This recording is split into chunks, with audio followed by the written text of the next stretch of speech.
பிரியமானவர்களே, அவர்கள் அவரை நோக்கி பார்த்து பிரகாசம் அடைந்தார்கள். அவர்கள் முகங்கள் வெட்கப்படவில்லை என்று சொல்லி சங்கீதக்காரனாகிய தாவீது தன்னுடைய 34ஆம் அதிகாரத்திலே சொல்லுகிறார். நமக்கு ஒத்தாசை வருகிற பர்வதங்களுக்கு நேராக நம்முடைய கண்களை ஏறெடுக்கும் பொழுது நாம் பிரகாசம் அடைகிறோம். இதை எபிரேய மொழியிலே கூர்ந்து கவனிக்கும் பொழுது தேவனுடைய பிரகாசம் அவர்களுடைய முகத்தில் பாய்ந்தது என்ற அர்த்தத்தில் குறிப்பிடப்பட்டு இருக்கிறது. ஆகவே பிரியமானவர்களே, நம்மை பிரகாசிப்பிக்கிற தேவன் ஒருவர் நமக்கு உண்டு. நம்மை வாளாக்காமல் தலையாக்குகிறவர் உண்டு. நம்மை கீழாக்காமல் மேலாக்குகிறவர் உண்டு. ஹல்லேலூயா.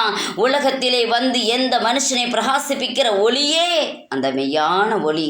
பழைய ஏற்பாட்டில் பக்தியுள்ள ஒவ்வொரு இஸ்ரவேலனும் தன்னுடைய ஆவிக்குரிய வாழ்க்கை பிரகாசமாக இருக்கணும்னு சொல்லியும் ஒளிமயமாக இருப்பதற்காக எருசலேமில் உள்ள தேவாலயத்திற்கு யாத்திரை செல்வது உண்டு. காரணம், எருசலேம் தேவாலயத்திலே தேவனுடைய பிரசன்னமும் வாக்குத்தத்தமும் இருந்ததை அவர்கள் உணர்ந்தார்கள்.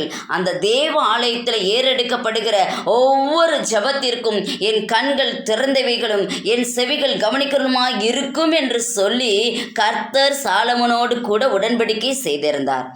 ஆகவே இஸ்ரவேல் ஜனங்கள் வருடத்திற்கு 3 முறை, அதாவது பஸ்கா பண்டிகையின் போது, கூடார பண்டிகையின் போது, பெந்தகோஸ்தே பண்டிகையின் போது எருசலேமுக்கு வருவார்கள்.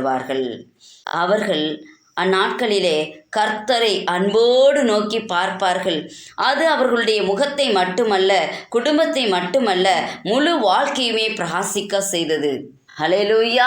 தேவ மகிமையால் நம்மை நிரப்பி மகிமையின் மேல் மகிமையடைய செய்கிறவர். வாசல்களே உங்கள் தலைகளை உயர்த்துங்கள், அநாதி கதவுகளே உயருங்கள், மகிமையின் ராஜா உட்பிரவேசிப்பார். நம்முடைய வாழ்க்கையை பிரகாசிக்க பண்ணுகிறவர். முதலாவது நம்மை சிருஷ்டித்தவர். இரண்டாவது, அவர் நம்மை தேடி வந்து நமக்காக தன்னையே அர்ப்பணித்தவர். மூன்றாவது, நம்மை பிரகாசிக்கிறவர்.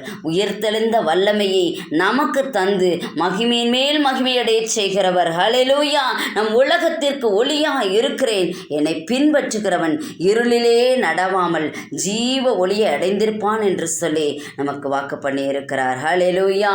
எனக்கு அருமையான தேவஜனமே, நம் தேவனுடைய முகத்தை நம் ஒவ்வொரு நாளும் நோக்கி பார்க்கும் பொழுது நிச்சயமாகவே கர்த்தர் நம்முடைய வாழ்க்கையை பிரகாசிக்க பண்ண வல்லமையுள்ள தேவனாய் கடந்து வந்திருக்கிறார். ஹல்லேலூயா.